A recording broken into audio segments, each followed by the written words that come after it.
Hello বন্ধুরা, ভাবির রান্নাঘর ইউটিউব চ্যানেল পক্ষ থেকে আমি ইলিয়াস বলতে এসেছি। তো দেখুন, গাজর, আলু, টমেটো, পেঁয়াজ, মরিচ কেটে রেখেছে। অবশ্যই বুঝতে পারতেছেন কি করবে বন্ধুরা, লুডুস পাকাবে।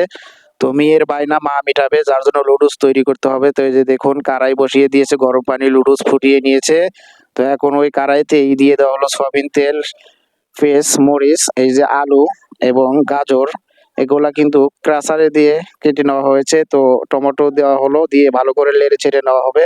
তো বন্ধুরা, যারা ইউটিউব চ্যানেলটি দেখতেছেন অবশ্যই ইউটিউব চ্যানেলটি সাবস্ক্রাইব করে দিবেন, একটি লাইক দিয়ে দিবেন। আর এইরকম রান্নার ভিডিও আপনার কেমন লাগে অবশ্যই কমেন্ট বক্সে জানিয়ে যাবেন। তো বন্ধুরা, যে দেখুন, ডিম দিয়ে ভালো করে টমেটো, আলু, গাজর কষিয়ে নিয়ে এখন দিয়ে দেওয়া হলো এর ভিতরে লুডুস। তো বন্ধুরা, সবাই ভালো থাকবেন, সুস্থ থাকবেন। দেখা হচ্ছে আগামী কোনো ভিডিওতে। তো লুডুস কিন্তু আমাদের রেডি, এখন আমরা নামিয়ে